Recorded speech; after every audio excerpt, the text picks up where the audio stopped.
Okay, so here's the update on the Bombardier NEV. So she's breathing life now. Put her in gear. Forward.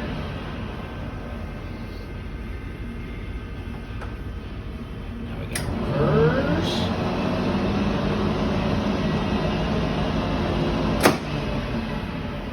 This will be the most reliable Bombardier on the market.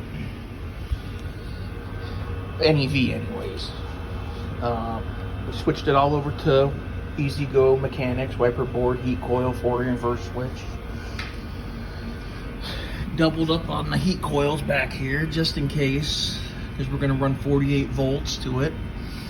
So I wanted to make sure we had plenty of way to get the heat off the motor.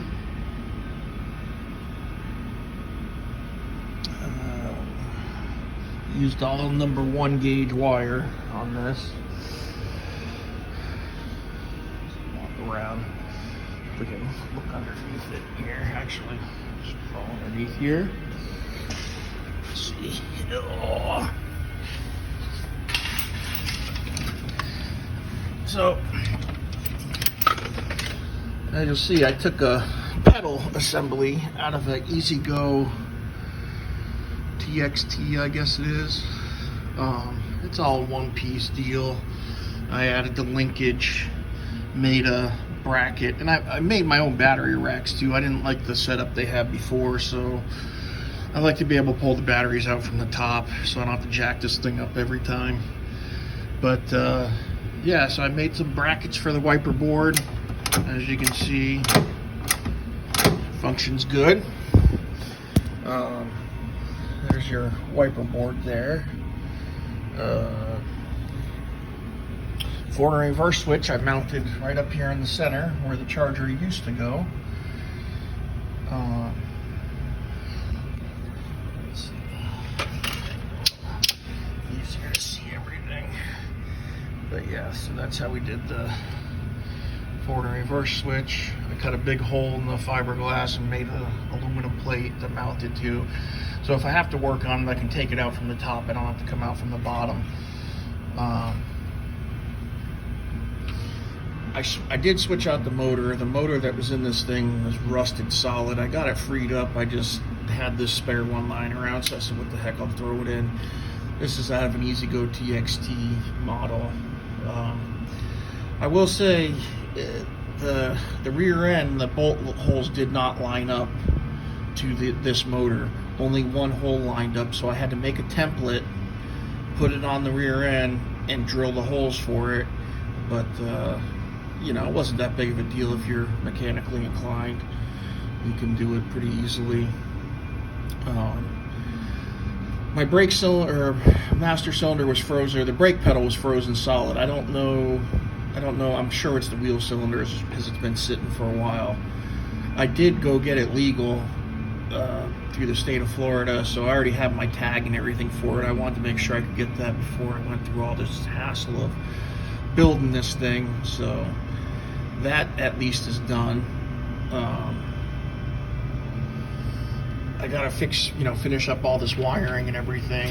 When I was cutting through the fiberglass, I did make a mistake and I cut through some of these wires, but I already repaired them. So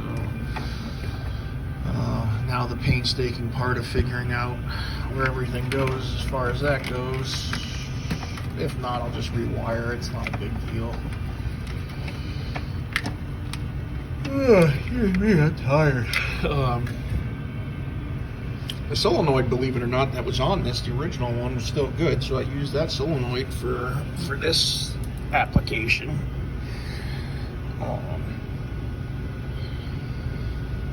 You know, the old E-Z-GO was just very reliable. Nothing ever go wrong on them except a micro switch or a solenoid. And truth be told, I did away with the micro switch on the forward reverse switch. I just got it running straight to the micro switch on the wiper board. You can see right up in there. You see that micro switch over there. And the reason I did that is, you know, one less thing to have to worry about. Yeah, if someone hits the gas pedal, it'll engage the solenoid while it's in neutral, but I mean, what the hell difference does it make, you know? So I did cut some holes in the fiberglass top, obviously, to fit. I put the big 12-volt golf cart batteries in here. Those little ones they had, I'm assuming that's why it only had such a short run time. I'm assuming. I don't know for sure, but it's just be my guess that those smaller batteries just didn't hold up so well. I did try to power this thing up before I stripped it. All the parts were here. Everything, it belonged to some municipality in Florida. They used it as a utility vehicle, and they gave up on it. You know, you can't get parts for them anymore, and so much damn money and such a pain in the ass to work on them. I wanted something street legal here for Florida because in my neighborhood I keep getting pulled over by the cops on the golf cart.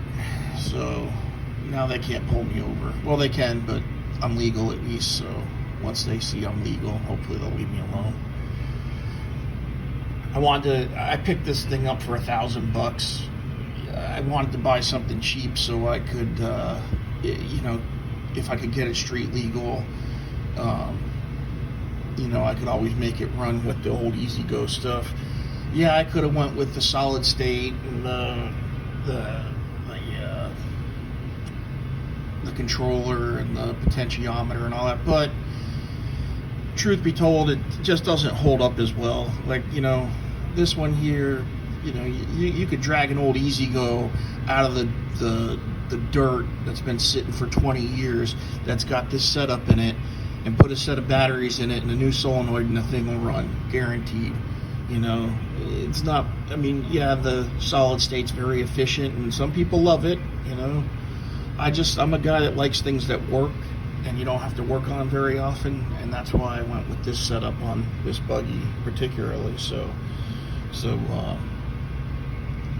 you know, hopefully she'll be reliable for a very long time, as long as the body holds up. You know, I'm gonna spray paint all the rusted metal and everything, try to clean it up a little bit and make her look good again. Still got to mount the charger plug and haven't really decided where I'm going to put that yet, but I got plenty of spots for it. Maybe I'll put it right over here on the passenger side. But yeah, I think this buggy's going to be all right now that it's running. So with any luck, you know, I still got to zip tie all my wires and everything. With this setup I put in for the battery racks, it's a fiber reinforced angle iron, or angle.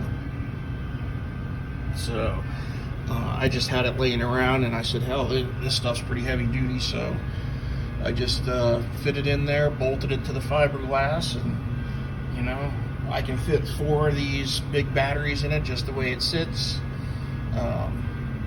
I was originally going to put one over in here as well, where my flashlight is, but I don't need to, because I was going to use the smaller batteries, but I figured these 4 12-volters ought to do it. I know you only see 2 of it in here right now. I only put 2 in right now because I still got to get it off the jacks and everything, because I got it up in the air working on it.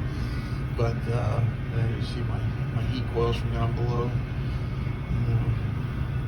I know it's not the most efficient setup, but again, it's the most reliable for sure. You know, you can never beat the old E-Z-GO. Those guys knew what they were doing when they put the stuff together. That's why it was around for so long. But I always tell everybody I can make any cart run with the old E-Z-GO mechanics. I don't care what it is. Hyundai, Yamaha, club car, it doesn't matter. Bring it to me and a set of the old E-Z-GO mechanics and I'll make it run. And with this pedal setup where it's all one piece, I mean, that makes it so simple. You know, you just unbolt it off the other cart and then bolt it onto whatever cart you want to use it on, and that just simplifies everything. You got nothing to worry about. I got a Hyundai out there in the shop right now that I put the old E-Z-GO stuff on, because that thing was a piece of crap. It broke down all the time.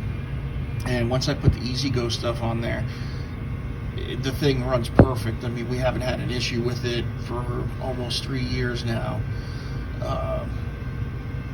And you know, the only thing different I do that E-Z-GO never did from the get-go is on the main positive terminal, I put a fusible link on there. I think I do 100 and I might, no, I think I do 200 amp fuse on it, just to be safe. I don't know why E-Z-GO never did that, because one of the downfalls to the E-Z-GO is if the solenoid fails in the closed position, the cart will drive off on its own if it's in gear. And a lot of people, that's what would happen to these old E-Z-GOs. They'd leave them in gear with the brake on, and then the heat coils would heat up and catch fire. And that's why I figure if we put the heavy duty fuse on there before any of that'll happen, it'll blow that fuse and that'll kill all the power to everything. So yeah, I mean, it's still a work in progress, but it's running now. I can actually take it off the jack stands. After I zip tie all the wires up, I can take it off the jack stands and I can actually take it for a drive. And I think the cable brake works for the emergency brake right now, so I think they'll still have brakes for it.